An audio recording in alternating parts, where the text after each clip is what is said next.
Aluninhos, continuando o estudo da oxirredução e o estudo da eletroquímica. Lembra? Nós vamos unir a oxirredução e a eletroquímica para que você entenda de fato como funciona o estudo das pilhas, das baterias, das células combustíveis, o estudo da eletrólise, leis de Faraday que tem caído tanto em prova. A oxirredução é fundamental. Então, o ponto de partida inicial é você entender bonitinho, direitinho, como funciona a oxirredução. Vamos retomar, vamos relembrar o que a gente falou no último vídeo. As reações de oxirredução são reações que envolvem transferência de elétrons e envolvem variação de NOx. O NOx é a ferramenta que me permite identificar que a oxirredução está presente.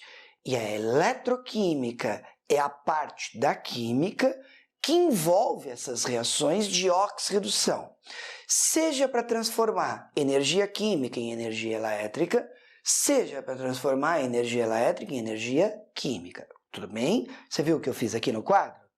Relembrando, essas reações, as reações de oxirredução, envolvem transferência de elétrons, envolvem variação de NOx. Então, para a gente fechar essa primeira parte, existe transferência de elétrons, existe variação de NOx, existe oxirredução. Combinado? Muito bem. Aí o que eu fiz aqui? Eu coloquei um quadrinho descritivo e esse quadrinho descritivo vai te ajudar muito, tanto na oxirredução como na eletroquímica. Então vamos olhar direitinho para ele. Quando a reação é de oxirredução, dois fenômenos são concomitantes. Esses fenômenos ocorrem juntos. Olha que bonitinho que eu vou falar. A existência de um impõe a existência do outro. Então esses dois fenômenos só ocorrem juntos. Existe um, existe o outro. A ausência de um impõe a ausência do outro. Que dois fenômenos são esses? Eu tenho a oxidação, eu tenho a redução. Vamos te ajudar? Existe oxidação, existe redução. Existe redução, existe oxidação. Não há oxidação, não há redução, não há redução, não há oxidação. Ficou claro para você? Então esses dois fenômenos só ocorrem juntos, portanto eles são concomitantes. Quando você estiver fazendo questões de eletroquímica, uma das perguntas que se faz muito em química é qual o sentido dos elétrons. Na pilha, na eletrólise, os alunos ficam muito perdidos. Professor, nunca sei como é que eu escrevo de lá para cá. Não, de lá para cá não pode. Da direita para a esquerda? Não. Vou te arrumar um jeitinho super bonitinho e correto de você falar. Você sempre vai responder que o fluxo de elétrons se dá do lugar onde ocorre a oxidação para o lugar onde ocorre a redução. Então, sempre da oxidação para a redução. Dá uma olhadinha. Do lugar onde ocorre a oxidação para o lugar onde ocorre a redução. Então, da oxidação para a redução. Sassá, você está contando para mim que na pilha os elétrons se movem da oxidação para a redução? Sim. Você está contando para mim que na eletrólise os eletrodos se movem da oxidação para a redução? Sim. Esse lugar, já já a gente vai chamar de eletrodo. O eletrodo onde ocorre a oxidação vai ser chamado de ânodo. O eletrodo onde ocorre a redução vai ser chamado de cátodo. Lugar, você vai reparar que vai ser sinônimo de eletrodo. Tudo bem? Então a transferência de elétrons se dá da oxidação para a redução. Olha para o seu professor. Sempre. De onde oxida para onde reduz. Professor, agora que eu entendi isso, o que caracteriza a oxidação?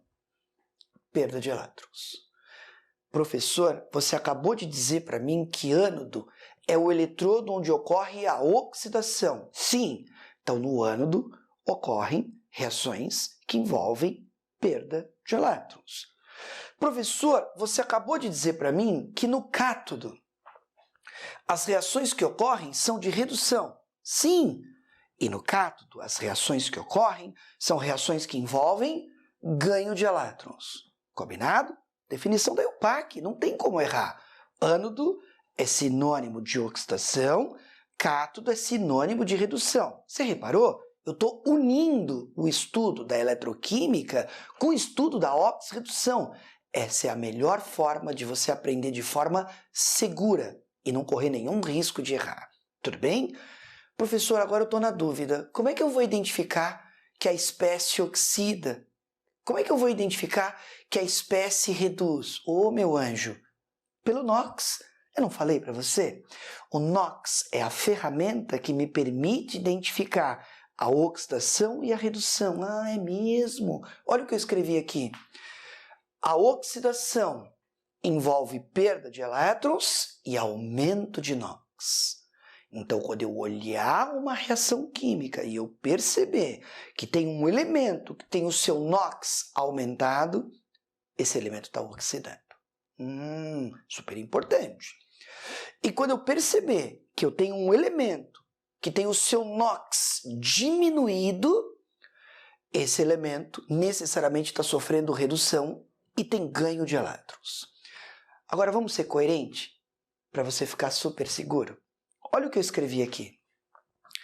As reações envolvem transferência de elétrons e envolvem variação de NOx. Tudo bem? Tudo bem que variação é mudança? Oxa!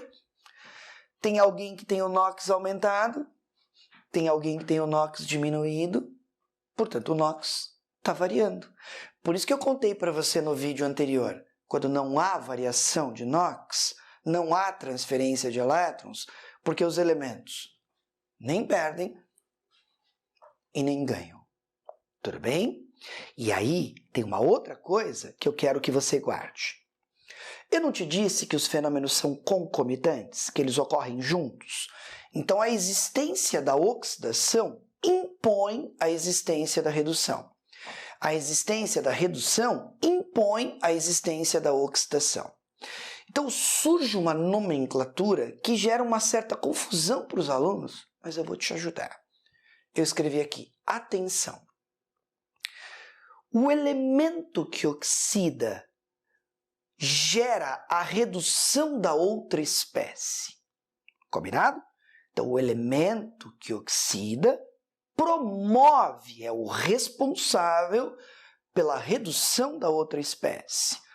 Portanto, a espécie que oxida é chamada de agente redutor. Ou simplesmente eu posso falar redutor. Cabe a você definir. Professor, eu sempre guardo que é o contrário. Oxida, agente redutor. Puxa, tudo bem, você pode guardar para você. Mas não é um jeito muito formal de você escrever. Então, um jeito melhor de você escrever é a espécie que sofre oxidação é a responsável pela redução da outra espécie e por isso é definido como sendo o agente redutor. Ficou melhor. Por outro lado, a espécie que reduz é responsável pela oxidação da outra espécie e por este mesmo motivo ele será chamado de agente oxidante. Note novamente que é o contrário, mas você precisa dar uma definição mais formal, combinado? Então, a espécie que reduz é responsável pela oxidação da outra espécie. Por isso que ele é chamado agente oxidante. Sabe, professor, eu lembro que eu fiz prova e eu me lembro de, na prova, o mocinho malvado ter perguntado assim: quem é o redutor mais forte? Redutor mais forte? Ou melhor redutor? Pensa. É aquele que mais facilmente sofre oxidação. Quanto mais redutor ele for, mais facilmente ele oxida. Professor, você pode me dar um exemplo? Para você? Claro. Vou te dar 2 exemplos. Vitamina C é um ótimo redutor. Tanto é verdade que vitamina C é muito usado como conservante, por exemplo, em alimentos. Quando você abre uma embalagem está fechada, repara que muitas vezes está escrito ali, embalado a vácuo. Significa dizer que dentro da embalagem não há oxigênio. O oxigênio vai degradar o alimento. Quando você abre a embalagem por diferença de pressão, o oxigênio do ar penetra e tem contato com o alimento. E o alimento então vai degradar. Por isso que você tem prazo de validade para o alimento, antes e depois de aberto. Tá vendo como faz sentido? A vitamina C ali presente é como se fosse um soldado de linha de frente. O oxigênio penetra, a vitamina C toma a frente por ter muita afinidade química com o alimento e com o oxigênio, mais ainda com o oxigênio, e a vitamina C será oxidada para que o alimento não seja oxidado. Por isso que você chama ela de um antioxidante. Olha só que exemplo legal. Quer um outro exemplo de um redutor forte? Metal de sacrifício. Então, quando eu tenho uma liga super importante no nosso cotidiano como aço, essa liga que se chama aço contém ferro. O ferro é um elemento facilmente oxidado. É muito comum que se usem metais que se oxidem mais facilmente que o ferro, para que a liga seja protegida. Esses metais são chamados metais de sacrifício. Zinco é metal de sacrifício, magnésio é metal de sacrifício. Lá na frente, em eletroquímica, você vai entender facilmente isso pelo potencial de redução. Tudo bem? E quando eu disser para você que uma espécie é um oxidante forte, significa dizer que essa espécie contém um elemento que facilmente sofre redução. Eu vou te ensinar lá na frente que permanganato, hipoclorito, dicromato são fortes oxidantes. Ácido nítrico. E isso para você, no estudo da eletroquímica, é super importante. O que eu vou fazer agora? Eu vou gravar para você um outro vídeo, eu vou escrever uma equação química e eu vou identificar para você quem oxida, quem reduz, quem é oxidante, quem é redutor. Combinado? Para formalizar esse estudo. E nesse vídeo a gente fica por aqui. Chance, eu estou do seu lado e não esquece de me seguir lá, @sassazinho, blogdosassá.com.br. Tudo bem? Vamos ao outro vídeo.